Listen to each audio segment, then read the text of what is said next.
আমি রাসেল আহমেদ আপনাদের স্বাগত জানাচ্ছি যমুনা টেলিভিশনের নিয়মিত আয়োজন ২৪ ঘন্টায় সমসাময়িক রাজনীতির বিষয়গুলো নিয়ে আমরা আলোচনা করি। আজকেও সে আলোচনা করতে চাই এবং অনুষ্ঠানটি প্রচারিত হচ্ছে আকিজ সানশাইনের সৌজন্যে। আমরা স্টুডিওতে আমন্ত্রণ জানিয়েছি তিনজন অতিথি, এরই মধ্যে দুজন উপস্থিত হয়েছেন, তাদের সাথে শুরুতেই পরিচিত হয়ে নিচ্ছি। জনাব লেফটেন্যান্ট কর্নেল অবসরপ্রাপ্ত Mohammad Didarul Alam, PSC vice chairman AB party, আপনাকে আলোচনায় স্বাগত। রয়েছেন ফারুক হাসান, মুখপাত্র সিনিয়র সহ সভাপতি গণ অধিকার পরিষদ, আপনাকে আলোচনায় স্বাগত জানাচ্ছি। আমরা যেহেতু রাজপথে এরই মধ্যে আসলে ভোটের আলাপ শুরু হয়েছে, ভোটের জোট শুরু হয়েছে, চলছে, নতুন নতুন জোটও গঠিত হচ্ছে, একটু জোট নিয়ে জানতে চাই। লেফটেন্যান্ট কর্নেল মোহাম্মদ দিদারুল আলম, একটু আপনার কাছ থেকে জানতে চাই, আপনিও নিশ্চয়ই খেয়াল করেছেন যে বিএনপি, এনসিপি, জামাত এরপর এখন চতুর্থ আরেকটি জোট আজকে ঘোষণা আসলো, জাতীয় পার্টি জেপি নেতৃত্বে 18টি দলের যে জোট, একটু তাদেরকে নিয়ে আপনারা কিভাবে দেখছেন, মানে ভোটের মাঠের লড়াইটা কিভাবে লড়বেন, কিভাবে দেখছেন তাদের? ধন্যবাদ রাসেল, আমাদেরকে টেলিভিশনে আজকে আমন্ত্রণ জানানোর জন্য। এটা বহুবারের মধ্যে আজকে একটা দিন যে যমুনা টেলিভিশন, এবং যমুনাকে বিশেষ করে ধন্যবাদ জানাই। আমাদের আন্দোলনের সময় যারা আমাদেরকে প্রথম সারিতে খুব কভারেজ দিয়েছে, যমুনা টিভি তাদের মধ্যে একজন, এটা আমরা বারবারই বলে আসছি। আমরা সরাসরি প্রশ্ন উত্তরে যে সেটা হলো যে কি, আমরা তো জোটবদ্ধ হলাম, আপনি জানান যে এনসিপি এবং রাষ্ট্র সংস্কার আমরা গত কালকেই আমরা আমাদের জোটের কথা জানিয়েছি, এবং ইতিমধ্যে আরও কয়েকটা দল, ফারুক ভাই তো বলবেন, তাদের দলের সাথে আমাদের আলোচনাটা চলছিল। তো আমরা চাচ্ছি, আমাদের বিশেষ করে আমাদের আকাঙ্ক্ষাটা হলো এই জুলাই আন্দোলনে আমরা সবাইকে পাইনি, আমরা সবচেয়ে বড় সাক্ষী। বারবার ডেকেও তাদেরকে আমরা রাজপথ দিতে পারিনি।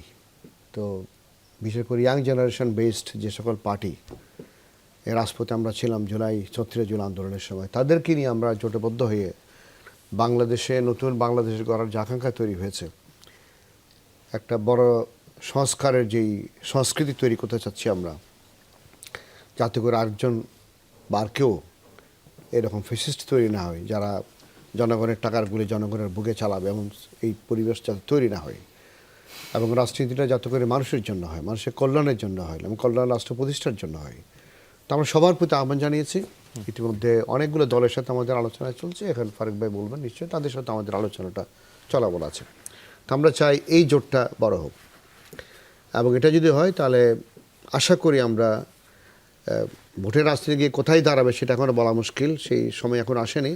তবে আমার আশা করি আমরা ইয়াং জেনারেশন যারা এই আন্দোলনে প্রত্যক্ষভাবে ভূমিকা রেখেছে, রক্ত দিয়েছে, তারা এবং তাদের পরিবার, তাদের বন্ধুবান্ধব, তাদের কাছ থেকে আমরা একটা ভালো সাড়া পাবো বলে আমরা আশা করছি। দ্বিতীয় হচ্ছে কি, আনিসুল ইসলাম মাহমুদের নেতৃত্বে যে জোট গঠিত হলো, তাদের অনেকেই আজকের মিডিয়াতে আপনি নিশ্চয়ই ফলো করে রিপোর্ট দেখেছেন, তারা হলো যে গত ফেসিস্ট সরকারের দোসর। তারা সবাই যদি গত সরকারকে প্রত্যক্ষভাবে সহযোগিতা না করতো, তাহলে এতগুলো মায়ের বুক খালি হতো না, এবং শেখ হাসিনাকে হয়তো বা আরে দামি নির্বাচন করতে হতো না, বা যেই নির্বাচনের মাঠে যেখানে কুকুর বিড়াল দাঁড়িয়েছিল এই পরিবেশ আমাদের দেখতে হতো না, ইত্যাদি ইত্যাদি ঘটনা। সুতরাং তাদের জন্য আমি শুভকামনা থাকলে এই কথাটা বলতে আমি খুব দ্বিধান্বিত হচ্ছে নিজের ভিতরে।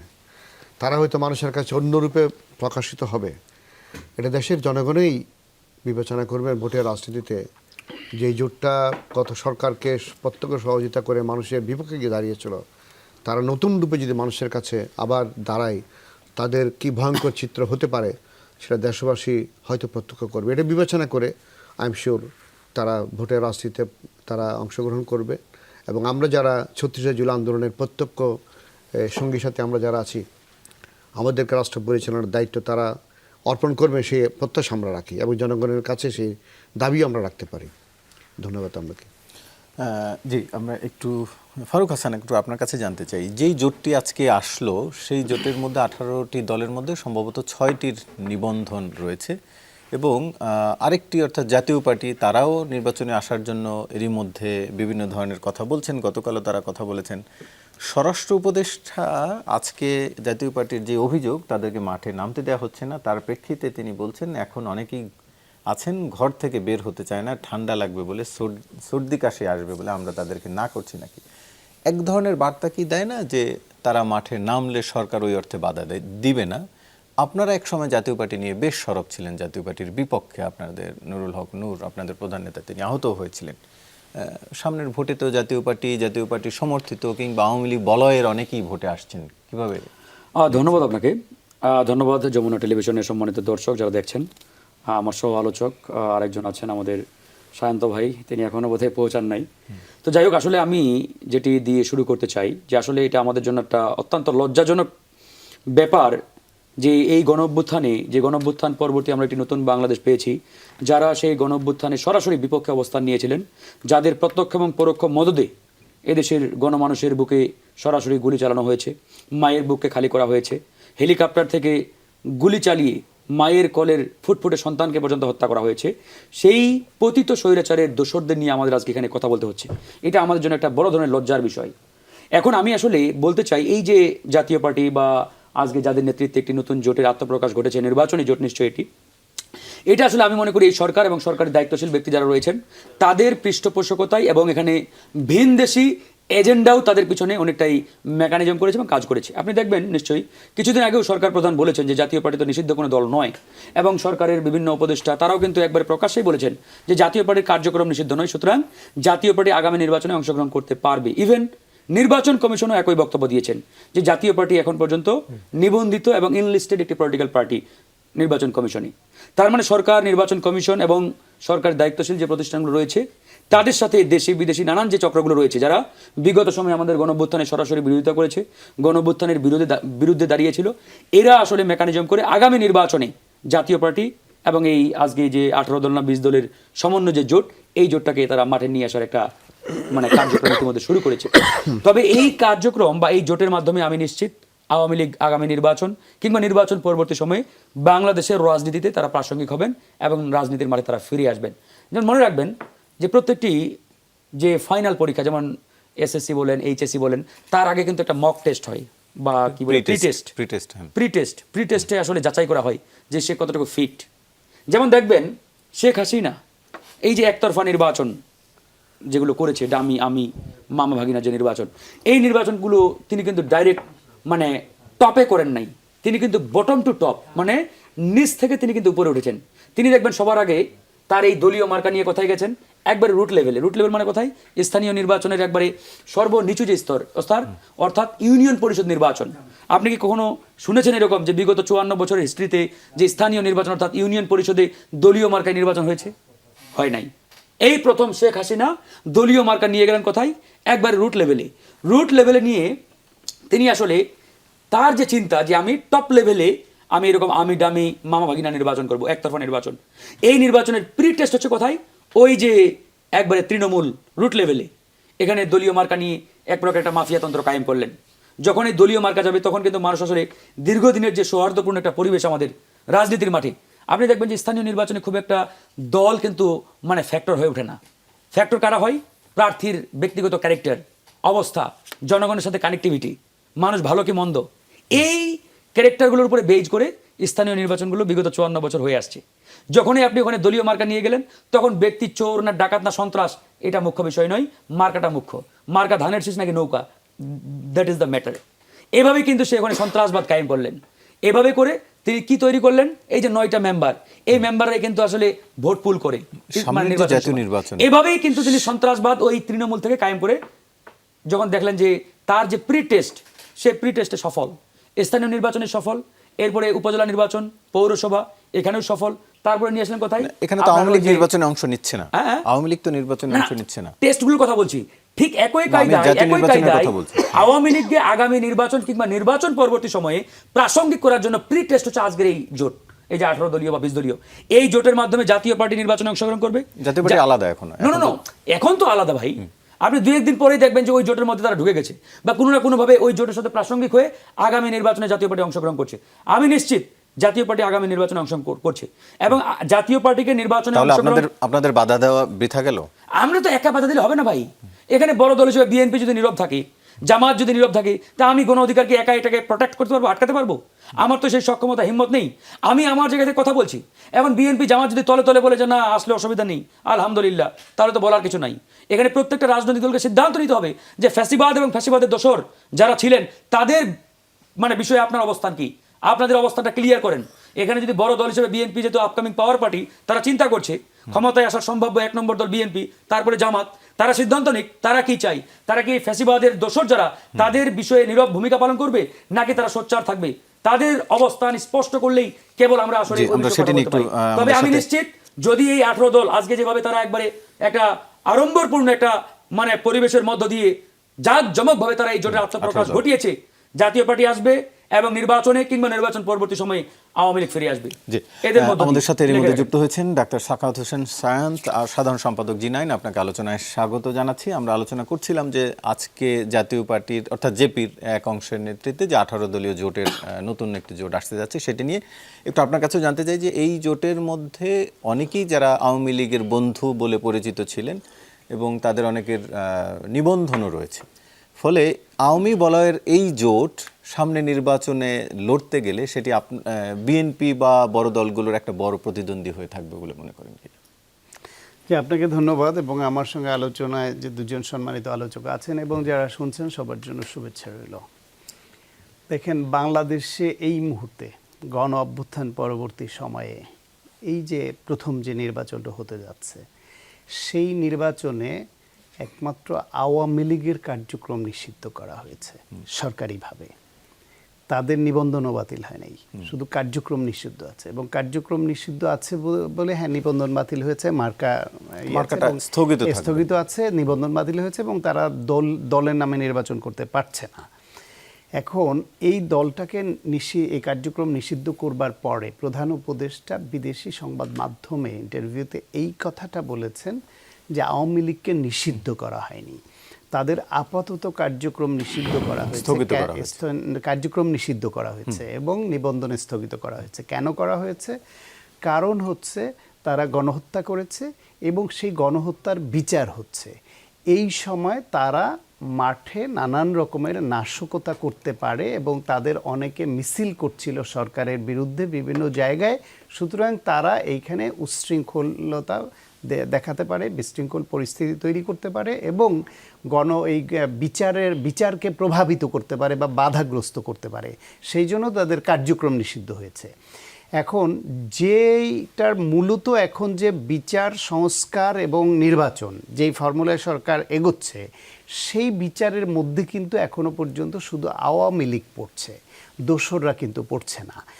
জাতীয় পার্টিকে যদি আপনার বিচারের আওতায় আনতে হয়, সেই বিচার হবে বাংলাদেশে গণতন্ত্র হত্যার বিচার। যে 14 সালের নির্বাচনে সুজাতা সিং ইন্ডিয়া থেকে আসলো এবং কোন প্রক্রিয়ায় কেন জাতীয় পার্টি আওয়ামী লীগের সঙ্গে গেল, পরে 18 এবং 24-এ তারা কিভাবে গেল, তারা মন্ত্রী হলো, এমপি হলো, সুবিধাভোগী হলো, সব মিলিয়ে যদি বাংলাদেশের গণতন্ত্র হত্যা, ভুয়া নির্বাচন, বিনা ভোটের নির্বাচন, রাতের নির্বাচন, এইসব বিষয়, এমনকি লুটপাট, টাকা পাচার, এইসব বিষয়ে যখন সামগ্রিকভাবে বিচার শুরু হবে, সেই বিচারের আওতায় জাতীয় পার্টি বা অন্যান্য আওয়ামী লীগের সঙ্গী যারা তারা পড়তে পারে। কিন্তু গণ অভ্যুত্থানের সময় গণহত্যাকারী হিসেবে আওয়ামী লীগের যে বিচারটা হচ্ছে, ওই ফর্মুলায় তো জাতীয় পার্টি বা যেই সব দল আওয়ামী লীগের সঙ্গীও ছিল তাদের সবাই কিন্তু গণহত্যাকারী হিসেবে বিচারের আওতায় এই মুহূর্তেই আনা যাচ্ছে না। তাহলে তাদের আপনি গণহত্যার দায়ে বিচার করতে পারছেন না, তাদের আপনি দলের কার্যক্রম নিষিদ্ধ করা হয়নি, তাদের নিবন্ধন স্থগিত করা হয়নি। তাহলে তারা যদি এখন নির্বাচনে আসে এবং সেই নির্বাচনে আশাকে যদি আপনি, আমি বা ফারুক আমরা বাধা দিতে যাই, যে কোনো দল, তাহলে কথাটা কি হবে? যে আপনি এরা তো যদি তারা ওই রকম অপরাধ করে থাকে আইনগতভাবে নিষিদ্ধ করেন, আপনি নিষিদ্ধ করেন নাই, নিষিদ্ধ নয় এমন একটা দল তারা যদি নির্বাচনে আসতে চায় তাইলে আপনি কেন পেশি শক্তির জোরে তাকে বাধা দিতে যাবেন? সুতরাং দায়িত্বটা হচ্ছে রাষ্ট্র পরিচালনা যারা করছে তাদের। তারা যদি মনে করে আওয়ামী লীগকে যে ফর্মুলা বা যে কারণে নিষিদ্ধ করেছে এদের করা যায়, করে দেখ। অথবা তাদেরকে এরকম মতো হচ্ছে যে এবার যারা মামলার আসামি তারা তো পলাতক থাকলে তো কেউ করতে পারছে না, নমিনেশন সাবমিট করতে পারছে না, সশরীরে দিতে হচ্ছে। তা আওয়ামী লীগের এই নেতাদের নামে সেই মামলাটা হয়নি কেন? মামলা আওয়ামী লীগের নামে হয়েছে, জাতীয় পার্টির এই নেতাদের নামে সেই মামলাগুলি হয়নি কেন? যারা মাঠে ঘাটে এখানে বাধা দিচ্ছেন তারা তো ওদের নামে এই অপরাধ দুটা মামলাও দিতে পারতেন, সেই মামলাও তো দেয়নি। বা সরকার বাদী হয়ে তো কিছু করতে পারতো, করেনি। এখন আপনি রাজনীতি করবেন, কথা বলবেন, কিন্তু আইনগতভাবে এগোবেন না, তাহলে কি হবে? তাদের বাধা দিলে ন্যাশনালি আপনি এখন একটা ফ্লো তুলে কথা বলতে পারবেন। ইন্টারন্যাশনালি যখন হিউম্যান রাইটস এবং পলিটিক্যাল রাইটসের প্রশ্নে যখন প্রতিবেদন হবে, তখন এদেরকে যদি আপনি শুধু মাসল পাওয়ার ব্যবহার করে বাধা দিতে যান, তাহলে কিন্তু আন্তর্জাতিকভাবে আপনি আগের মতোই অভিযুক্ত হবেন। সুতরাং এটা একটা পলিসির ব্যাপার। সেই পলিসিটা রাজনৈতিক দলগুলো এবং সরকার যদি একমত হয়ে মনে করতো যে হ্যাঁ আমরা আওয়ামী লীগের সঙ্গে তাদের সহযোগী কাউকে কোনো রকম ছাড় দিব না, সেই ক্ষেত্রে অনেকের মধ্যে হয়তো এই ইকুয়েশন কাজ করেছে। আমি জানি না এর ভিত্তি কতখানি। আমার মনে হয় যে আওয়ামী লীগকে যে কারণে গণহত্যা করা এবং যে কারণে এই মুহূর্তে নিষিদ্ধ করা হয়েছে কার্যক্রম, অন্য দলগুলো ঠিক একই ফর্মুলায় পড়ে না। তাদের ব্যক্তির বিচার হতে পারে, দলের বিচার হওয়ার মতো ওই রকম অপকর্ম জাতীয় পার্টি বা এই দলগুলি করেনি। ব্যক্তি বিশেষ তারা মন্ত্রী হয়েছে, এমপি হয়েছে, লুটপাট করেছে, গণতন্ত্র হত্যায় ভূমিকা রেখেছে। এই জাতীয় পার্টির মেজরিটি সাধারণ নেতাকর্মী তারা কিন্তু এই 24 সালের নির্বাচনের আগেও মিটিং করেছে, তারা প্রত্যেকে নির্বাচনে না যাওয়ার পক্ষে মত দিয়েছিল। গাজীপুরের একজন নেতা নির্বাচনে যাওয়ার পক্ষে মত দেওয়াতে তার উপর সবাই চড়াও হয়েছিল। তারপর ফাইনালি তারা দায়িত্ব দিয়েছিল তৎকালীন ওই অংশের চেয়ারম্যান আর কি, জাতীয় পার্টির চেয়ারম্যান GM কাদের সাহেবের উপর, যে উনি যে সিদ্ধান্ত দেন এটা পার্টি মেনে নিবে। তো উনি যাওয়ার সিদ্ধান্ত দিয়েছেন। এখন ওনার সেই যাওয়ার সিদ্ধান্তের আগে যেই দলের সাধারণ নেতাকর্মীরা এই গণতন্ত্র হত্যাকারীদের পক্ষে থাকতে চায়নি, সেই গোটা জনগোষ্ঠীকে আপনি আওয়ামী লীগের মতো একই কায়দায় আপনি কি ডিভাইডেশনের দিকে ফেলবেন কিনা ওই ভাগে? একটা জাতিকে, দেশকে এগোতে হলে যদি কেউ মনে করে যে তারা ভুল করেছে, জাতীয় পার্টি তো, আমি জাতীয় পার্টির পক্ষে অ্যাডভোকেসি করার কোনো কারণ নাই, করার লোকও না, কিন্তু গণ অভ্যুত্থানের পরে আওয়ামী লীগ যেরকম গণ অভ্যুত্থানের বিরুদ্ধে অবস্থান নিয়েছিল, তারা কোনো মাপ চায়নি, ভুল স্বীকার করেনি, অনুশোচনা করেনি, এমনকি যখন তখন তারা বিবৃতি দিচ্ছে, আন্দোলন করার হুমকি দিচ্ছে, তারা দেশাচল করার পরিস্থিতি তৈরি করার হুমকি দিচ্ছে, তারা যে মিছিল বের করছে, জাতীয় পার্টি তো ওই ভূমিকায় যায়নি যে এখন তাদের আপনি ভোটের সমীকরণে কতটা প্রভাব ফেলবে বলে মনে করেন? কারণ বিএনপি জামাতের বাইরে আওয়ামী লীগের একটি ভোট ব্যাংক তো রয়েছে। এইটা আবার কেউ এক্সাজারেশন করে। এই দেশে এখন জাতীয় পার্টির আসলে ভোট নাই, আওয়ামী লীগের মার্জিনাল ভোট আছে। আওয়ামী লীগের ভোটের মধ্যে যারা খুবই আওয়ামী লীগের একদম তীব্রভাবে আওয়ামী সমর্থক বা নৌকা ছাড়া সিল মারে না, ওই অংশটা তারা বেশিরভাগ পলাতক। আর যারা আছে প্রকাশে তারা হয়তো কেউ ভোট দিতে যাবে না, সেটা হয়তো 5-7% এরকম হবে এই দলের মধ্যে যারা ভোট দিতেই যাবে না। বাকি যারা সাধারণ সমর্থক তারা বুঝে গেছে যে এই দেশে আওয়ামী লীগের আর ভবিষ্যৎ নাই, তারা রাজনীতিতে সহসাই ফিরে আসতে পারছে না। ভবিষ্যতে কবে ফেরত আসবে, কবে এই গণহত্যার কলঙ্ক মুছবে, কবে আবার তারা রাষ্ট্রীয় রাজনীতিতে গুরুত্বপূর্ণ হয়ে উঠবে, তার আগে সাধারণ সমর্থকরা স্থানীয়ভাবে যেখানে যাদের সঙ্গে মিলেমিশে চললে তাদের ব্যবসা বাণিজ্য, চাকরি বাকরি, সামাজিকতা চালাতে পারবে, তারা ওইভাবে চলবে। বাংলাদেশের সাধারণ জনগণ যারা সাধারণ সমর্থক তারা কিন্তু ওই রকমই একদম তীব্রভাবে আওয়ামী বা বিএনপি বা জামাত যারা ঘোরতর সমর্থক তাদের ব্যাপার আলাদা। তার সংখ্যাটা আওয়ামী লীগে এখন খুব বেশি না, বড় জোর 5-7%। একটু যেতে চাই কর্নেল দিদারুল আলম, একটু আপনার কাছ থেকে জানতে চাই, মানে বিশেষ করে এবারের অভ্যুত্থানের পরে বিভিন্ন জায়গায় হামলা, বিভিন্ন মাজারে সহ বিভিন্ন মব ক্রাইমের ঘটনা ঘটেছে বা অভিযোগও ছিল বিভিন্ন সময়। সেটি প্রসঙ্গে, এমন একটি মবের প্রসঙ্গে গেল ফেব্রুয়ারিতে এক অনুষ্ঠানে এবি পার্টির সাধারণ সম্পাদক ব্যারিস্টার আসাদুজ্জামান ফুয়াদ বলেছিলেন, 16 বছর মব জাস্টিসের ভেতরে ছিলাম, এখন তার কিছুই হচ্ছে না। সম্প্রতি আমরা একটি অভিযোগ শুনলাম, একটু আপনার কাছে জানতে চাই, এখন কি মব আছে কিনা, মব হয় কোথাও? আমার মনে হয় না যেই ডিমেনশন থেকে বিষয়টাকে ব্যাখ্যা করা হচ্ছে। গতকাল যেটি বরিশালে হয়েছিল সেটিকে আপনারা কিভাবে না, দেখছেন? দিস আর স্মল স্কামিশনে বলবো আর কি, মানে কিছু লোক, এটা তো আর বিএনপি বা জামাত ইসলামে কেউ তো আর অ্যাজ অ্যান অর্গানাইজেশন না অ্যারেঞ্জমেন্টে গিয়ে আমাদের ফুয়াদের উপর আক্রমণটা করেনি। এটা আমি উইথ দায়িত্ব নিয়ে বলতে পারি, এটা তো লোকাল ঘটনা ঘটেছে। ফুয়াদ এখন আমাদের ইয়াং জেনারেশনদের মধ্যে একটা হাইপ তৈরি করেছে এবং হি ইজ কোয়াইট ইন্টারেস্টিংলি এই জুলাই অভ্যুত্থানে যারা নেতৃত্ব দিয়েছে, ফ্রন্ট থেকে লিড করেছে, ফুয়াদ তাদের মধ্যে একজন। ফলে তার কিছু কন্টেস্ট্যান্ট তৈরি হয়েছে, তার এগেনস্টে কথা বলার কিছু সাবস্টেন্স তৈরি হচ্ছে। আপনি দেখেছেন বহু ধরনের তার এবং সেক্স অ্যাবিউজের কথাও এনে তাকে বিভিন্নভাবে হ্যারাস করা, চুরি করা হচ্ছে এবং আমরা অনবরত করে ফাইট করছি। 2 দিন আগেও আমি আমাদের এনইসিতে একটা ওপিনিয়ন দিয়েছি যে কি জেনারেল এমদাদুল বারী, ওটা যে টেলিকমিউনিকেশন রেগুলেটরি কমিশন যেটা আছে বিটিআরসি, তো তাই তো এটার নাম, বিটিআরসি চেয়ারম্যানকে চিঠি লিখতে বলেছে যে কি এই ধরনের যখন কোনো ব্যক্তির উপরে এই ধরনের আঘাত আসে সোশ্যাল মিডিয়া ইউজ করে, তাহলে তাগুলো ব্লক করে ফেলার জন্য পারমানেন্ট, এবং বিটিআরসি ক্যান ডু ইট। তো আমি কথাগুলো আপনাকে বলছি যে কি মবের যেই কোয়েশ্চেন আপনি করলেন, এটা ওই সেন্সে নাই। তবে হ্যাঁ, জুলাই পরবর্তী সময়ে কয়েকটা দিনের জন্য যে মানুষ যখন একটা জিনিসের থেকে ট্রানজ্যাকশন হয়, আপনাদের হয়তো বয়স কভার করবে না, 71 আপনারা দেখেন নাই, দেখেছেন কি দেখেন কথা না আপনাদের। 71 যুদ্ধের সময় আমরা যেহেতু স্কুলে পড়ি, তখন ম্যাট্রিক পরীক্ষার একটু আগে আগে আমরা রেডি হচ্ছিলাম, তো যুদ্ধ করার বয়স আমাদের হয়নি, বা যুদ্ধে শরিক হওয়ার বয়স হয়েছে।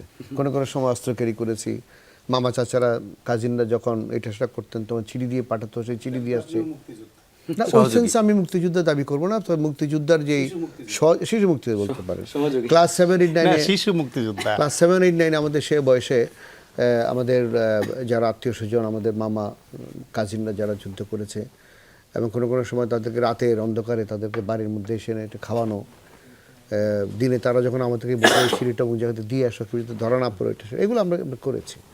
এটা বাংলাদেশের সকল মানুষই কোনো না কোনোভাবে এটার মধ্যে ইনভলভ। কিন্তু যেটা বলতে চাচ্ছে কি ওই যুদ্ধের পরেও বিরোধী অংশ বাদে সেটা বলছে আর কি, ওটা তো খুব নমিনাল অংশ ছিল সেই সময়ে, কোন নমিনাল অংশ ছিল। তো যেটা বলতে চাচ্ছে কি বঙ্গবন্ধু দেশে ফিরে আসার পরেও উনি কিন্তু এই মবটাকে তিনি কিন্তু পুরোপুরিভাবে কন্ট্রোল করতে পারেনি। আমাদের নিজের চোখের দেখা, আমরা সেই সময়ে ওই মুক্তিযুদ্ধদের অনেকেই আমরা বাড়ির পাহারা দিতে হয়েছে, এবং সেই মুক্তিযুদ্ধদের নাম করে অনেক কিছু অংশ তারা চুরি, ডাকাতি, রাহাজানি এগুলোর মধ্যে তারা জড়িত হয়ে গেল। তো সুতরাং সেই সময়ে তারা যে হাইপ তুলে যে মব তৈরি করেছিল, সেই সময়ে যারা মুক্তিযুদ্ধের বিরোধিতা করেছে তাদেরকে আমরা এমন করে মেরে ফেলবো, এমন করে ধরবো, তাদের গোলার ধান নিয়ে যাবো ইত্যাদি অনেক কিছু তারা করেছে। তো এইবারও যে আবার ভেরি ইন্টারেস্টিংলি সেই সময় যুদ্ধ পরিচালনা হয়েছে আওয়ামী লীগের নেতৃত্বের সরকার, এবার আমরা যুদ্ধ পরিচালনা করে আওয়ামী লীগকে সেই জায়গা থেকে সরানোর জন্য, আর উল্টা চিত্র। এরপরেও কিছু কিছু জায়গাতে আমাদেরকে এটা আমাদেরকে ট্যাকেল দিতে হয়েছে। কোনো জায়গাতে আমরা এমন বলেছি, এমন কঠোর শব্দ ব্যবহার করেছি, ওরা ভেদে রাখো, আমি আস্তে আস্তে তারা পিঠে খাল তুলে ফেলবো, মানে বেসিক্যালি একটা থ্রেট দেওয়ার জন্য, সো ইট ডাজন্ট হ্যাপেন। এবং এটা আমরা যারা এখানে আছি আমরা শুধু এইবার সেটি বলেছেন, সেটি মব বা এটি থামানোর জন্য বলছেন, এটা আমরা করেছি। তো সুতরাং আমরা এটাকে মব বলবো না, আমি আপনাকে বলবো যে এরকম ছোটখাটো ঘটনা ঘটতে পারে, এবং ভেরি কুইকলি এখানে পুলিশ রিয়েক্ট করেছে, আমাদের দলের নেতাকর্মীরা। কি ছিল মব বলতে চাচ্ছেন না, কি ছিল এটা? এটা আমি বলবো যে আপনি বলতে পারেন যে এটা একটা বাধা দিতে গিয়ে, পলিটিক্যাল অ্যাক্টিভিটির উপরে বাধা দিতে গিয়ে হয়তো একটা বাড়াবাড়ি করেছে, হাতাহাতি হয়েছে, কিন্তু এটা ওই মব যেটাতে আমরা বোঝানোর চেষ্টা করি বাই ডিভাইন জায়গায় ভাঙচুর হয়েছে, অনেকে আহত হয়েছেন, সেগুলো তো হয়েছে। আচ্ছা, যাই হোক, আপনি বলতে চাচ্ছেন যেটি বিক্ষোভ। আমরা একটু একটা সাক্ষাৎ হয়েছেন সাহিত্য, একটু আপনার কাছে জানতে চাই। আমার বাংলাদেশ পার্টি অর্থাৎ এবি পার্টির সাধারণ সম্পাদক ব্যারিস্টার আসাদুজ্জামান ফুয়াদ আজকে বরিশালে বলেছেন, সংবাদ খুনি, চাঁদাবাজ, মাদক ব্যবসায়ী কোনো দলের নেতা হতে পারে না। রাজনৈতিক দলের আচরণ আওয়ামী লীগের সময় যেমন দেখেছি, বর্তমানে বিএনপির এক অংশের আচরণও সেরকম। একটু আপনার কাছে জানতে চাইছি। না, এটা কারো আচরণ যদি এরকম হয়, বিএনপির হোক বা অন্য দলের হোক, সেটা তো দুঃখজনক। আমরা তো এই রাজনীতি চাই না, আগেও চাইনি, এখনও চাই না, ভবিষ্যতেও চাইব না। ব্যারিস্টার ফুয়াদ ওইখানে একটা সেতু উদ্বোধনের অনুষ্ঠান ছিল, সেতু উদ্বোধনের অনুষ্ঠানের পরে ওইখানে দুজন উপদেষ্টাও ছিলেন, আমি সংবাদ মাধ্যমে যতটুকু জেনেছি। তারপরে তিনি সংবাদ মাধ্যমের কাছে অভিযোগ করছিলেন যে ওইখানে ঠিকাদার যিনি তার কাছে স্থানীয় কিছু লোক চাঁদা দাবি করেছে, এরকমই অভিযোগটা। এখন এইটার পরে স্থানীয় যাদেরকে ইঙ্গিত করে বলেছেন, নাম বলেননি, হয়তো যারা নিজের গায়ে নিয়েছে তারা এটা ক্ষুব্ধ হয়েছে। তারপর তারা এটা প্রতিবাদ করেছে, এক পর্যায়ে বাকবিতণ্ডা হয়েছে। বাকবিতণ্ডার পরে হাতাহাতি হয়েছে। শুধু মানে এমন না যে ওকে মেরেছে, হাতাহাতি হয়েছে, বাকবিতণ্ডা এবং হাতাহাতি। তারপর ব্যারিস্টার ফুয়াদ ওইখানে তার লোকজন নিয়ে হেঁটে চলে আসছেন, এটা ভিডিও দেখলাম। কিছু লোক পেছন থেকে ভুয়া ভুয়া বলে স্লোগান দিয়েছে, পুলিশ এসে মিনিমাইজ করে দিয়েছে। এইটুকু ঘটনা একটা দলের আভ্যন্তরীণ নেতাদের মধ্যেও হয়, এটা খুব বড় ঘটনা না, তবে না হলে ভালো ছিল। এমনকি এর আগে একটু আগে গিয়ে আমি বলবো, ব্যারিস্টার ফুয়াদ যেহেতু এই মুহূর্তের খুব আলোচিত ইয়াং নেতা, যদি কোথাও এইরকম চাঁদা দাবি করার প্রমাণযোগ্য কিছু থাকে, বিশ্বাসযোগ্য এবং প্রমাণযোগ্য বিষয় থাকে, তাহলে তার এইটা নিয়ে ওইভাবে মিডিয়ার কাছে বলে যে রাজনীতিটা করবার যেই প্রক্রিয়াটা, এইটার থেকে আরও ভালো হতো তিনি যদি ওই তথ্যটাই উপদেষ্টাদের কাছে দিতেন, পুলিশ প্রশাসনের কাছে দিতেন, এবং বলতেন যে এরা এই চাঁদা চেয়েছে, এই টেলিফোন কনভারসেশন শোনেন, বা এই প্রমাণ আছে, বা এ সাক্ষী আছে। যদি এর বিচার না হতো তখন তিনি এটা বলতেন যে এটা বিচার দেওয়ার পরও কাজ হয়নি। এখন এই যে রাজনৈতিক বক্তব্য হিসেবে একদল আরেক দলের বিরুদ্ধে দখলদারি, চাঁদাবাজি, এটা যে হাদিয়া কী সব অভিযোগ তুলছে না, এটা ওই ধরনের একটা অভিযোগের মতো হয়ে গেছে, এবং যে রিয়াকশন যেটা হয় ট্রেডিশনালি সেরকম হয়েছে। এটা খুব বড় করে আমি দেখার কিছু আছে বলে মনে করি না। ব্যারিস্টার ফুয়াদও এটা ওইরকম যদি অকাট্য প্রমাণ থাকে, এখনও সুযোগ আছে আইন প্রয়োগকারী সংস্থার হাতে সেটা দেওয়া। এবং পরে তিনি যেটা বলেছেন, কোনো চাঁদাবাজ, সন্ত্রাসী এরা কোনো দলের হতে পারে না, এটা তো আসলেই কোনো দলের হতে পারে না, এবং দল এদের দায় নেয়ও না, সেজন্যই তো এত বহিষ্কার হচ্ছে, এত শাস্তিমূলক ব্যবস্থা হচ্ছে। তারপরও আমাদের দেশের রাজনীতি যা, সব দলেই কম বেশি এরকম ঘটছে, এটা অনাকাঙ্ক্ষিত। আমরা এখান থেকে উঠে আসার রাজনীতিটা প্রত্যাশা করি। জি, ফারুক হাসান, একটু আপনার কাছে জানতে চাই, শ্রম উপদেষ্টা আজকে বলেছেন আমরা যখন 2024 সালের 8 আগস্ট দায়িত্বে আসি তখন তো আমাদের কেউ ম্যান্ডেট দেয়নি যে 1, 1.5 বা 2 বছরের মাথায় নির্বাচন দিতে হবে, কেউ বলেনি যে নির্বাচন করতে হবে এত তারিখের মধ্যে, বরং আমরাই বললাম যে নির্বাচন হবে। সরকারকে আসলে নির্বাচনের জন্য কি এই ধরনের কোনো শর্ত দেওয়া হয়েছিল নিয়োগের সময়? আসলে দেখেন, এই সরকারকে আসলে আমি মাঝে মাঝে বলি এটা মানে ওয়াটার গভর্নমেন্ট আর কি, মানে পানির মতো একটা সরকার। মানে এই সরকারকে যে পাত্রে বা যে রঙের পাত্রে, যে আকারের পাত্রে রাখবেন, ওই পাত্রের আকার এবং রং ধারণ করে। তো এই সরকারকে আমরা সাংবিধানিক সরকারও বলতে পারি না, আধা সাংবিধানিকও বলতে পারি না, বা অসাংবিধানিকও বলতে পারি না। তো যাই হোক, সেই আলোচনা আসলে ভিন্ন একটা আলোচনা, সেদিকে গেলে আবার আরেক দিকে আলোচনা চলে যাবে।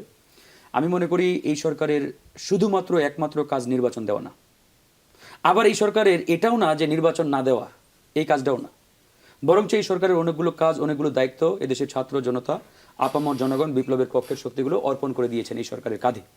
সেই দায়িত্বগুলো কি? যেমন ইতিমধ্যে আমরা বিচার সংস্কার এবং নির্বাচনের কথা বারবার নিয়ে আসছি। প্রত্যেকটা ধরেন যে আপনার স্টেপের কিন্তু কার্যক্রম ইতিমধ্যে শুরু হয়েছে। বিচারের কথাই যদি বলি, হ্যাঁ, জনগণের প্রত্যাশিত বা কাঙ্ক্ষিত আসলে অগ্রগতি না হলেও বিচারিক কার্যক্রম ইতিমধ্যে শুরু হয়েছে। 2-1টি রায়ও ইতিমধ্যে আমাদের মহামান্য আদালত ঘোষণা করেছেন। তার মানে এটার একটা অগ্রগতি আমরা ইতিমধ্যে পেয়েছি। সংস্কারের বিষয়ে যদি বলেন, এটারও কিছুটা অগ্রগতি আমরা ইতিমধ্যে পেয়েছি, যেটা হচ্ছে আমরা গণভোটের মাধ্যমে এই সংস্কার প্রক্রিয়ার ঐক্যমতের বিষয়গুলোকে আমরা বাস্তবায়ন করব। এবার আসে নির্বাচনের কথা। নির্বাচন তো অবশ্যই সরকারকে দিতে হবে। এই সরকার তো এমন না যে কিয়ামত পর্যন্ত ক্ষমতায় থাকবে। তার মানে সরকার নির্বাচন দেবে, তবে কবে দেবে, কখন দেবে, এই প্রশ্নটা আপনি করতে পারতেন বা করতে পারেন। টাইম ফ্রেম নিয়ে ধরেন যে এই সরকারের কোনো ধরাবাঁধা কোনো নিয়ম নেই, বা ধরাবাঁধা কোনো নিয়মের বেড়াজালে এই সরকারকে আমরা ফেলতে পারি না। আমরা যেটি বলেছি যে একটা নির্বাচন শুধুমাত্র এই সরকার দিলেই হবে না। নির্বাচন বাংলাদেশের ইতিহাসে 12টা আমরা পেয়েছি খাতা কলমে, বাট প্রত্যেকটা নির্বাচন নিয়ে আমাদের যদি বাট কিন্তু প্রশ্নবোধক চিহ্ন রয়েছে। তা আগামী নির্বাচন আমরা যদি বাট কিন্তু এরকম আসলে প্রশ্নবোধক চিহ্ন দেখতে চাই না। এই নির্বাচনটা অবশ্যই অবাধ, সুষ্ঠু, গ্রহণযোগ্য, আন্তর্জাতিকভাবে স্বীকৃত হতে হবে। এই নির্বাচনে যাতে প্রত্যেকটি প্রার্থী নির্ভয়ে নির্বিঘ্নে ক্যাম্পেইন করতে পারে, যে উদাহরণটা কিছুক্ষণ আগেই দিলেন, তাদের পার্টির জেনারেল সেক্রেটারি, সাধারণ সম্পাদক তার নির্বাচনী এলাকায় হেনস্থার শিকার হয়েছেন, বাধাপ্রাপ্ত হয়েছেন, এটা কিন্তু একটা অবাধ সুষ্ঠু নিরপেক্ষ নির্বাচনের আলামত নয়। সুতরাং এই ঘটনাটা তারা প্রমাণ তো করে অন্য জোটে, আপনারা তো বিএনপির গুড বুকে আছেন। না না, আপনারা আমরা কি বিএনপির গুড আপনারা বুক কোনো ব্যাড বুক আসলে আমরা কোনোটাতেই নেই, বাধার বা আমরা মুখে পড়ছেন? কারো ব্যাড বুক গুড বুকে থাকতেও চাই না। আমরা গণ অধিকার পরিষদ, আমরা জনগণের বুকে আসলে থাকতে চাই। জনগণের সেই বুকটা ব্যাড না গুড সেটা নিয়ে আপনি প্রশ্ন করতে পারেন। আমরা আসলে কোনো দলের ওই গুড বুক ব্যাড বুকে থাকতে চাই না। কিন্তু কারণ দল থেকে যখন বলা হয় যে সিদ্ধান্ত তাকে নেবে। তার দলীয় এটা তো কার্যক্রম কে বলে আমি পরিচালনার জানি না, জন্য। এখন আপনি হয়তো আপনার জায়গা থেকে বলতে পারেন। আমরা জনগণের গুড বুকে থাকতে চাই, ব্যাড বুকেও না। সুতরাং কারো বা কোনো একটা নির্দিষ্ট দল গোষ্ঠী ব্যক্তির ব্যাড বুক গুড বুক এটা আমরা আসলে চিন্তাও করি না, থাকতেও চাই না, থাকার প্রশ্নও আসে না। গণ অধিকার পরিষদ বানের জলে ভেসে আসা কোনো রাজনৈতিক দল নয়, কিংবা ফেলনা কোনো রাজনৈতিক দল নয় যে হঠাৎ করে 5 স্টার হোটেলে এসি রুমে বসে পার্টি ঘোষণা করেছি, না, এরকম না। গণ অধিকার পরিষদ আন্দোলন সংগ্রাম করে রাজপথ থেকে উঠে আসা একটা রাজনৈতিক দল। হামলা, মামলা, জেল, জরিমানা, অসংখ্য নির্যাতন, ত্যাগের বিনিময়ে আজকে এই পর্যন্ত আমরা দাঁড়িয়েছি। সুতরাং কোনো একটা নির্দিষ্ট পার্টি কিংবা সংগঠনের মানে বুক লিস্টে আমরা থাকতে চাই না। আমাদের পরিষ্কার বক্তব্য, আমরা জনগণের বুক লিস্টে থাকতে চাই। আপনারা কি কোথাও book বাধার list এ। মুখে পড়ছেন? না, এবার আসি ভাই, আমি তো একা মানে গণতন্ত্রের মূল কম্পোনেন্টের মধ্যে, মানে আমি তো সবকিছু না। গণতন্ত্র মানে কি? প্রত্যেকটি দল মত নির্বিশেষে সবাইকে নিয়ে গণতন্ত্র, সবাইকে নিয়ে ডেমোক্রেসি। একটা নির্বাচন তো শুধুমাত্র গণ অধিকারকে নিয়ে আপনি করবেন না। একটা নির্বাচনে প্রত্যেকটা রাজনৈতিক দল, এই গণঅভ্যুত্থানের পক্ষের শক্তি যারা, তারা সবাই নির্ভয়ে নির্বিঘ্নে ক্যাম্পেইন করবে, গণসংযোগ করবে, নির্বাচনে অংশগ্রহণ করবে। এখানে যদি এই নির্বাচনে অংশগ্রহণকারী কিংবা এই বিপ্লবের পক্ষের শক্তির কোনো একটি দল বাধাপ্রাপ্ত হয়, তাহলে আমি বাধাপ্রাপ্ত হওয়া। এখানে কোনো একটি বিপ্লবের পক্ষের ব্যক্তি যদি আঘাতপ্রাপ্ত হয়, আমি ফারুক হাসান আঘাতপ্রাপ্ত হওয়া। সুতরাং আপনাকে হোলিস্টিক ওয়েতে চিন্তা করতে হবে।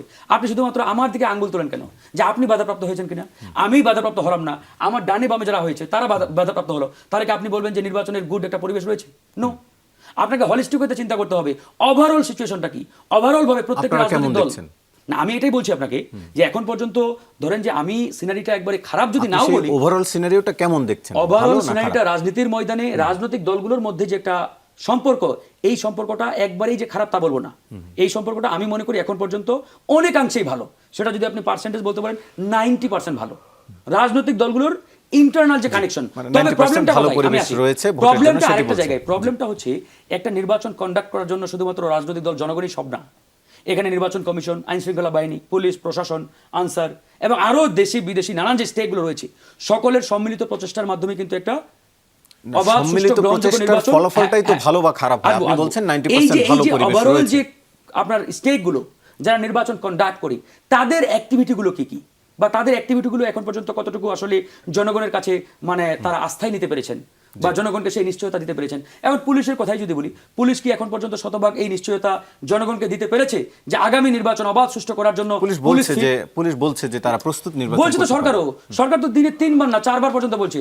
সরকারের প্রেস সেক্রেটারি তিনি তো আরো এক ধাপ এগিয়ে দিনে 6 বার 7 বার। বিশ্বাস করা যে ছাড়া, সকল- ভরসা করা ছাড়া আপনাদের আর কিছু করার আছে? ভরসাই তো করতে হবে দিন না, শেষে। ভরসা করছি, একই সাথে অবশ্যই করার আছে, কেন থাকবে না? আমি নির্বাচন, আমি আগামীর গণতন্ত্রের এক অন্যতম একটা পার্ট, পলিটিক্যাল পার্টি হিসেবে, সুতরাং আমার তো করার অবশ্যই আছে। আমি কি আমার করার জায়গা আছে? থেকে দায়িত্ব মানে পালন ভরসা করছি। করা ছাড়া আর কি এখন করার আমি আছে? বলতে যদি আমি শুধুমাত্র গণ অধিকারকে মিন করি তাহলে তো ভাই হবে না। আমি দ্যাট মিন্স পলিটিক্যাল পার্টি। এখানে পলিটিক্যাল পার্টি হিসেবে না, আমি আসলে গণ অধিকারের প্রতিনিধি হিসাবে আপনার কাছে আপনার মন্তব্যটি জানতে চাইছিলাম। একটু যেতে চাই কর্নেল দিদারুল আলম, একটু আপনার কাছ থেকে জানতে চাই। একটি জাতীয় দৈনিকের জরিপ আজকে আপনি খেয়াল করেছেন, দৈনিক প্রথম আলো, সংস্কার নিয়ে 41% মানুষ সন্তুষ্ট এবং অসন্তুষ্ট 37%। একটু আপনার কাছে জানতে চাই, আপনি কোন দলে? আমি মানুষের দলে। এই দুই পক্ষেই তো মানুষ। এটা কারণ হচ্ছে এই যে একটা গ্রুপ যারা সংস্কার সম্পর্কে অসন্তোষ প্রকাশ করছে, এটার মধ্যে একটা বিরাট অংশকে ওর হচ্ছে ভারতীয় বয়ানধারী ব্যক্তিরা, যাদেরকে আমরা বিতাড়িত করলাম, তারা তো আমাদের মধ্যে আছে। দেশ ছেড়ে পালিয়ে যায় না তো। তাদের একটা লিডারশিপ, টপ লিডারশিপ পালিয়ে গেছে, কিন্তু মানুষগুলো তো এখানে রয়ে গেছে। তারা অনবরত কিন্তু আমাদেরকে, আজ আমরা টকশো করছি না, এই যে আপনি দেখবেন যে কালকে যে আমরা এনসিপির সাথে জোটবদ্ধ, আর যে আমি মানুষের রিয়াকশনগুলো দেখলাম, আজকে আমাদের এনএসির মিটিং ছিল। এখানে সংস্কার নিয়ে সন্তুষ্টি অসন্তুষ্টির কথা বলা হয়েছে, মানুষের যে প্রত্যাশা এর পরে। আমি আপনি বলছি কথাটা, এটা বোঝার জন্য উদাহরণটা দিচ্ছি। মানুষ ওখানে যে রিয়াকশন শো করলো, ওর মধ্যে বেশিরভাগ গালি দিচ্ছে। এবং আমরা আজকে এনএসিতে আলোচনা করলাম এটা, যে মানুষ এই গালিটা কেন দিচ্ছে, তাহলে গালিটা কারা দিচ্ছে? আমরা 2-3টা দল একত্রীভূত হয়ে একটা রাজনৈতিক জোট গঠন করার প্রচেষ্টা চলে, তো রাজনৈতিক কর্মকাণ্ড। আমরা তো কোনো অ্যাক্টিভিটি আমরা শো করে নেই, বা আমরা কোথাও কোনো প্রোগ্রামও করে নেই। এখানে মানুষ যারা গালি দিচ্ছে, তাহলে তারা কারা? তাদেরকে আপনি যে অ্যানালাইসিস করে ধরতে পারতেন এটা দুটাকে, আপনি বুঝতে পারছেন তারা কারে গালিটা দিচ্ছে। কথাটা আপনাকে এই জন্য বললাম, এই যে যারা সংস্কারের বিপক্ষে তারা কথা বলছে, তারা কিন্তু ওই বিতাড়িত শক্তির বিশাল একটা অংশ। এর মধ্যে আমাদের ভারতীয়রা, ভারতীয় বয়ানটা তার সাথে যুক্ত আছে, এটা হলো একটা। 2 নম্বর হলো, এই যে আমরা 6 মাস ধরে আলোচনা করলাম আর 7 মাস ধরে আলোচনা করলাম, আমি তো ডেলিগেট মেম্বার ছিলাম ওখানে, তো আমি টেলিভিশন খেয়াল করেছেন, বসে বক্তব্য দিয়েছি, কথা বলেছি, আর্গুমেন্ট করেছি। সেই সকল জায়গাতে দেখেন আমরা কিন্তু বাংলাদেশের সকল মানুষকে তো রিপ্রেজেন্ট করি নাই। আমরা 30-35টা দল সেখানে বসছি। মেজর দল হচ্ছে সেখানে বিএনপি এবং জামাত ইসলামী এবং ইসলামী ঐক্যজোট সহ আরও কিছু দল ছিল। আর আমরা ছোট ছোট ছোট দল, আমরা কিন্তু এখনও মানুষের কত পার্সেন্ট রিপ্রেজেন্ট করি সেটা কিন্তু বলার সময় আমাদের আসে না, আমাদের বা গণ অধিকার পরিষদ, আমরা ওই লেভেলে তো টেস্টেড এখনো হয়নি। তবে এই জুলাই আন্দোলনে যেহেতু আমরা নেতৃত্ব দান দিয়েছি, আমরা যৌথভাবে অনেকেই, আমাদের একটা দাবি মানুষের কাছে আসে, মানুষ আমাদের কাছে প্রত্যাশা করে, সেই দৃষ্টিভঙ্গিতে আমরা ওখানে বসছি। কিন্তু সেইখানে কিন্তু আমরা দেশের সকল মানুষকে তো আমরা রিপ্রেজেন্ট আমরা করি নাই। ফলে এই আমরা যে জুলাই সনদ তৈরি হলো, এটা মানুষের সকল মানুষের আকাঙ্ক্ষার প্রতিফলন সেখানে হয়েছে, সেটা আমি কিন্তু বলবো না। ফলে অনেক মানুষ কিন্তু এর বিপক্ষ অবস্থান নিয়ে কথা বলতে পারে। সেই দৃষ্টিতে মনে রাখতে হবে যে মানুষ যেই রিয়াকশন শো করছে এবং প্রথম আলোর যে প্রতিবেদন সেটাই যে সত্য প্রতিবেদন, আপনি কতগুলো মানুষকে জিজ্ঞেস করার পরে রিসার্চটা না, এটা তো শতভাগ সত্যি হওয়ার কথাও না, জরিপের তথ্য।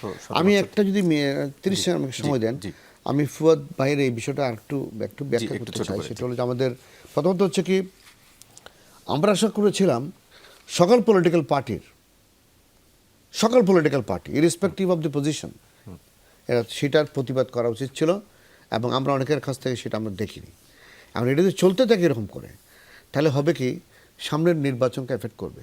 প্রত্যেক এলাকা থেকে আমরা যখন যাব, আমাদের তো অপোজিশন থাকবে সেখানে, সেই বিএনপি হোক বা জামাত হোক, বন্য কেউ হোক। আমরা যদি এটাকে এখনই বাধাগ্রস্ত না করি, এখনই প্রতিবাদটা না করি, তাহলে সামনের নির্বাচনে কিন্তু আমাদের জন্য একটা খারাপ একটা সংবাদ বই আনতে পারে। এটা আপনার মাধ্যমে আমি দেশবাসীকে এই ব্যাপারে সতর্ক করতে চাই, একটা অনুরোধ করতে চাই যে আপনি এগুলোর প্রতিবাদ করবেন এবং এরকম ঘটনা যেতে পারে কোনো কারো উপরে যেতে পারে না ঘটে। একটু জানতে চাই ফারুক হাসান, একটু আপনার কাছ থেকে, জুলাই আন্দোলনের পর যেসব মামলা হয়েছে সেখানে প্রায় 56% ক্ষেত্রেই প্রমাণ পায়নি পুলিশ, আবার যেসব ক্ষেত্রে যেসব অভিযোগের প্রমাণ পেয়েছে যে ঘটনাটি ঘটেছে, সেখানে আবার আসামিদের একটা বড় অংশই হচ্ছে মিথ্যা আসামি, অর্থাৎ ওই আসামি এই অভিযোগের সাথে জড়িত নয়। পুলিশের তথ্য যেটি তারা আদালতে জমা দিয়েছে সেসব। একটু আপনার কাছে জানতে চাই, তাহলে কারা মামলা দিয়েছে? যারা মামলা দিয়েছে এই মিথ্যা মামলা, তাদের বিরুদ্ধে শাস্তি হবে না? ধন্যবাদ আপনাকে, আপনি আসলে খুব একটা গুরুত্বপূর্ণ টপিক নিয়ে আসছেন। আসলে জুলাই গণঅভ্যুত্থানের পরে এই যে মিথ্যা মামলা, বানোয়াট মামলা, ধরেন যে ঢালাও মামলা, যেটা আইন উপদেষ্টা নিজেও বলেছেন যে এত ঢালাও মামলা হয়েছে, এই মামলাগুলো আসলে আমরা ডিজলভ করতে বা এগুলো আসলে আপনার করতেই আমরা হিমশিম খেয়ে যাচ্ছি। তো এটা আসলে করা হয়েছে দুটো কারণে। আমি এখানে আরেকটা তথ্য বলে রাখি আপনাকে, আমার শ্বশুরের বড় ভাই, আপন বড় ভাই, তাকেও জুলাই পরবর্তী যে মামলাগুলো, এই মামলাগুলোর আসামি বানানো হয়েছে। আমি নিজে জানতাম না, হঠাৎ করে একদিন পুলিশ হাজির, কে আসামি? রাজনৈতিক কারণে? হ্যাঁ, রাজনৈতিক মামলা আর কি। ওনার নামটা আমি তখন বললাম যে কিভাবে আসামি, কই উনি তেজগাঁও আওয়ামী লীগের থানা আওয়ামী লীগের সভাপতি। আমি আমার শ্বশুরকে জিজ্ঞেস করলাম, বললো যে উনি তেজগাঁ যে কেন্দ্রীয় জামে মসজিদ, এই কেন্দ্রীয় জামে মসজিদের সহসভাপতি, আর তখন সভাপতি ছিল সাবেক স্বরাষ্ট্রমন্ত্রী আসাদুজ্জামান খান কামাল সাহেব। তো উনার নাম ওই মসজিদের সহসভাপতি জায়গায় লাগাই দিচ্ছে তেজগাঁ আওয়ামী লীগ। কি অবাক কাণ্ড ভাই, জীবনে কোনোদিন আওয়ামী লীগ করে নাই বা রাজনীতি করে নাই। যে কামাল সাহেবের আস্থাভাজন লোক ছিল। না, আস্থাভাজন না, আমার একই মসজিদে স্বরাষ্ট্রমন্ত্রী কামাল সাহেব সভাপতি, আর তার সহসভাপতির অ্যাকচুয়ালি একটু তো শান্ত ভাই থাকেই টান। না, এটা আপনি এনিওয়ে যাই হোক, নাও থাকতে এটা বিষয়টা হচ্ছে ওই মসজিদ পারে। আমার শ্বশুর বাড়ি তো এখানে স্থানীয়রা, এবং এই মসজিদ পরিচালনা করে মূলত আমার শ্বশুর বাড়ি পরিবার, আমার শ্বশুরের বাবা থেকেই কেন্দ্রীয় যে জামে মসজিদ। এটা আমি জানি না, তর্কে যাচ্ছি না। আপনি ফান করে বলছেন বিষয়টা। বাংলাদেশে আওয়ামী লীগ 16 বছর কোন মসজিদ মাদ্রাসাও তাদের অনুগত লোক ছাড়া রাখে নাই। না, সেটা হয়তো আপনি বলতে পারেন, না এটা গ্রামগঞ্জে না, আমি আমার এলাকাতে আমি গ্রামের মানুষ, মসজিদের বিষয়ে বা মাদ্রাসার বিষয়ে এটা মিক্সড। এটা ধরেন যে হ্যাঁ, তবে সভাপতি সেক্রেটারি বাড়ির লোক তাদের আমরা একটু ছাড় দিব, অসুবিধা নাই। আমি নিজে ভাই রাজনীতি করে আসছি, আমি তো 2 দিনে রাজনীতি করি, বিষয়টা এমন না। হ্যাঁ, আপনি বলতে পারেন সভাপতি সেক্রেটারি এই দুটো পদ যে দল ক্ষমতায় থাকে তাদের লোক বসায়। এটা এখন আওয়ামী লীগ ছিল, আওয়ামী লীগ বসিয়েছে, এর আগে আপনার দল বিএনপি ছিল, বিএনপি একই কাজটা করেছে। বিএনপিকে ধোয়া তুলসী কথা ভাববার কোনো কারণ নেই, বিএনপিও সেম কাজটা করেছে। যাই হোক, আমি এই জন্যই বললাম, আপনি যে প্রশ্ন করেছেন অত্যন্ত গুরুত্বপূর্ণ। এই যে ভুয়া মামলা, ঢালাও মামলা, মিথ্যা মামলা, এটা কারা করেছে?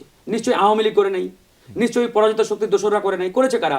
বিপ্লবের পক্ষের শক্তি যারা, গণ অভ্যুত্থানের পক্ষের শক্তি তারাই করেছে। তারা কেন করেছে? উদ্দেশ্য দুটো। নাম্বার 1, আপনারা মামলা করেছেন? বাণিজ্য। আপনারা আমরা করি নাই, আপনারা তো মানে পক্ষের। বিপ্লবের পক্ষের শক্তি সবাই তো আর করে নাই, যারা করেছে বলেছে। একটাও করেন নাই আপনি। না, গণ অধিকার পরিষদ, যেটা গণ অধিকার পরিষদের উপরে যারা আক্রমণ করেছে, যেমন ধরেন কিছুদিন আগে জাতীয় পার্টি আমাদের উপর আক্রমণ করলো। ওইটা না, গণ অভ্যুত্থানের সময় কোনো মামলা আপনারা করেন নাই। গণ অভ্যুত্থানের পরে গণঅভ্যুত্থানের পরে আমরা আসলে ওই ঢালাও যে মামলা, ঢালাও না, স্পেসিফিক করছেন। specific মামলা তো আমাদের আসলে বিভিন্ন ঢালাও জায়গায় হয় না। করেছে, আমি জানি না, আমার কাছে করেন তথ্য নাই, জানা নেই। করেন নাই। হয়তো করতে পারে কেউ। আওয়ামী বিভিন্ন লীগের ইউনিটে। বিরুদ্ধে না, অবশ্যই করেছে। মামলা করে নাই। না, করেছে। এই যে কালকে ওটা তথ্য যে মামলা- আমরা সেটি আবার না, নিশ্চয়ই আরো পরে বগুড়াতে তথ্য মামলা হবে। হয়েছে। বগুড়া থেকে আমাকে কয়েকজন ফোন করছিল, মামলা হয়েছে, বিভিন্ন জায়গায় মামলা হয়েছে। মামলা ডাক্তার সাকাত হোসেন সায়ন্ত, একটু আপনার কাছে জানতে এই যে চাই। সেখানে শেষ করি, আমাকে তো ভাই আসলে একদম সময়, দেন, একদম ফারুককে আমাদের দেন। শেষ পর্বে রয়েছে, না, না, আমরা একটু দেন, তাকে সময় ফারুককে দিই। দেন। আমি উদ্দেশ্যটা ছোট বলে করে দিই, ছোট করে তোমাকে দেখলেন। অসুবিধা নাই। নাম্বার 1, একটা গ্রুপ বা একটা গোষ্ঠী একটা মামলা বাণিজ্য বা মামলা বাণিজ্য মেতে উঠেছিল, ধরেন যেখানে আর্থিক সুবিধা হাতিয়ে নেওয়ার জন্য। কেমন? ধরেন যে আপনি কোনো অপরাধী না, খুনি না, ডাকাত না, কিংবা আওয়ামী লীগের সাথে সংশোধনে আপনার নামে ধরেন যে মামলাতে ঢুকিয়ে দিয়ে মামলা একটা করে দিল। ওই সময় তো আসলে পুলিশও এরকম তদন্ত করা কিংবা এইসব বাদ বিচার করার সুযোগ হয় নাই, পুলিশ নিজে ভয়েছিল, মামলা নিয়ে নিয়েছে। এখন ফলে যখন সে তদন্ত কারণে করতে গিয়ে দেখা সেটি গেল এখন যে আপনি আসলে প্রমাণে অপরাধী না। এগুলো বের এখন কি হয়েছে। করছে ওই গোষ্ঠীটা? আপনার সাথে রাতের আধারে গিয়ে যোগাযোগ করছে যে আমাকে 50,000 টাকা দাও, নামটা কেটে দেবো। জি আমরা একটু ডাক্তার সাকাত হোসেন সাহেব একবার আপনার clear। কাছে জানতে চাই।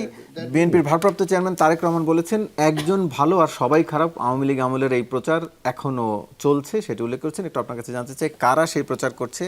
আর যদি কেউ ভালো হয় তাহলে সে নিজেকে ভালো তো বলবেই, স্বাভাবিক না? শেখ হাসিনা যখন ক্ষমতায় ছিল তখন যখন গোটা আওয়ামী লীগ পচে গেছে, শেখ হাসিনা নিজে যেখানে আয়নাঘর বানিয়েছে, গুম করে খুন করার নির্দেশ দিত, রাষ্ট্রটাকে পুরা তার বাপের রাজ্যে পরিণত করেছে। বাপের রাজ্যে পরিণত করে এমন সব কাজ করেছে একেবারে পাপের রাজ্য হয়ে গিয়েছিল। সেই বাপের রাজ্য, পাপের রাজ্যের অধিকর্তা যিনি, তাকে একটা গ্রুপ এরকম ছিল, না আওয়ামী লীগ যা করছে এটা গ্রহণযোগ্য হচ্ছে না, বা এটা খারাপ করছে, বা এই মন্ত্রী খারাপ করছে, তবে শেখ হাসিনা ভালো। যেসব ফরমাইশি জরিপ তখন আসতো, শেখ হাসিনার উপরে আস্থা আছে 60-70% লোক। এরকম একটা আবহ তৈরি করার চেষ্টা করেছিল, যখন সব পচে গেছে শেখ হাসিনাকে ঊর্ধ্বে তুলে ওই দলকে বা ওই সরকারকে বাঁচানোর। এখন রাজনীতিতে একটা দল বলতে আমি ধারণা করি উনি জামায়াত ইসলামকে ইঙ্গিত করেছেন, যে জামায়াত ইসলামের প্রচারটা এমন যে গণঅভ্যুত্থান পরবর্তী শক্তির মধ্যে একমাত্র তারাই ভালো, বাকি সব খারাপ, দখলদার, চাঁদাবাজ, দাঙ্গাবাজ, হাঙ্গাবাজ, সব কিছু এরকম দাঙ্গা হাঙ্গা আর চাঁদাবাজি নিয়ে চলছে, একমাত্র তারাই ভালো। অথচ তাদেরও যে যেই পরিমাণ ফ্যাসিবাদী আচরণ বেরিয়ে আসছে, তাদের দলের গুরুত্বপূর্ণ নেতা শাহজাহান চৌধুরী কি বললেন, তার বিরুদ্ধে কি ব্যবস্থা নিয়েছে একটা শোকজ করা ছাড়া? যিনি বললেন যে পুলিশকে নাকি ওসি সাহেবকে তার দলের উপজেলার থানার সভাপতির প্রোটোকল দিতে হবে, পুলিশ তাদের কথায় উঠবে, তাদের কথায় বসবে, তাদের কথায় গ্রেপ্তার করবে, গ্রেপ্তারের পর আবার তাদের কথায় মামলাও করতে হবে। এবং তাদের কোনো কোনো নেতা এরকমও বলছেন আল্লাহ নাকি সিদ্ধান্ত নিয়েছে এবার জামায়াত ইসলামকে ক্ষমতা আনবে। এবং তাদের যে আচরণ, কোনোভাবেই ধর্মীয় রাজনীতি করা, সহনশীল যে রাজনীতি প্রত্যাশা করে মানুষ, তার সঙ্গে যায় না। তাদের আগের ভূমিকা, 71-এর ভূমিকা একটা বিষয়, অনেক আগের ভূমিকা, পরবর্তীতে রক কাটার ভূমিকা, সমালোচনা, সন্ত্রাসী কার্যক্রম, সেটা একটা ভূমিকা। তারপর তারা নিপীড়িত, তারা ফাঁসির দড়িতে ঝুলেছে, তাদের নেতারা, বিএনপি, জামায়াত ইসলাম সহ অনেকে নিপীড়িত। তারা এখন এসে কোথায় একে অপরের ভুলটা ধরিয়ে দিবে, কিন্তু কেউ কারো শত্রুতায় পরিণত করবে না। এই যে প্রতিযোগিতায় তারা নেমেছে এবং একমাত্র তারাই ভালো, বাকি সব খারাপ, এই প্রক্রিয়াটা প্রথম জামাত শুরু করেছে। জামায়াতের আমির ডাক্তার শফিকুর রহমান বিএনপিকে অভিযুক্ত করে, এটা তো দরকার ছিল না, সেই কথা হয়তো বলেছেন, আমি ধারণা করি, যেহেতু নাম বলেন। তিনজনকে ধন্যবাদ জানাচ্ছি আলোচনা অংশ নেওয়ার জন্য। দর্শক, এই ছিল আজকের 24 ঘন্টার আয়োজন। সাথে থাকার জন্য ধন্যবাদ সবাইকে।